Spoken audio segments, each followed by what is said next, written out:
Back in the 1960s, Roger Sperry, who is a prominent neuroscientist, did a series of studies on patients who had had split brain operations. And these are patients who had severe epilepsy, in which an epileptic focus would begin in one hemisphere of the brain and travel through the corpus callosum, which is a bundle of fibers connecting the two hemispheres, and cause a generalized seizure.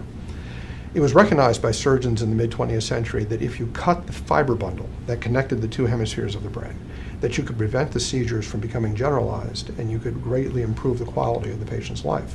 So a number of patients had this operation called a corpus callosotomy. It's an operation that I've performed and that many neurosurgeons have performed.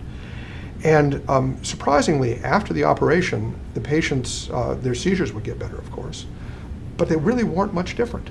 That is, that their brains were essentially cut in half, but they still seemed to be a unitary person. They still seemed to be fairly normal.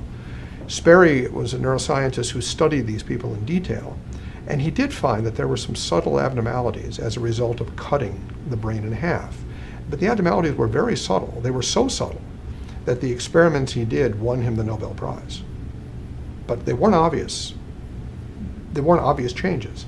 And what that implies is that the human mind is not purely generated by the matter of the brain. Otherwise, cutting the brain in half would have profound effects on the human mind. It might make two people. Certainly, it would create a rather profound difference in a person's state of consciousness, and it doesn't. You can cut the brain in half, and the person can't tell the difference except that he has fewer seizures. There are some subtle differences, but the differences can only be detected with literally Nobel Prize winning research that shows little differences in perception.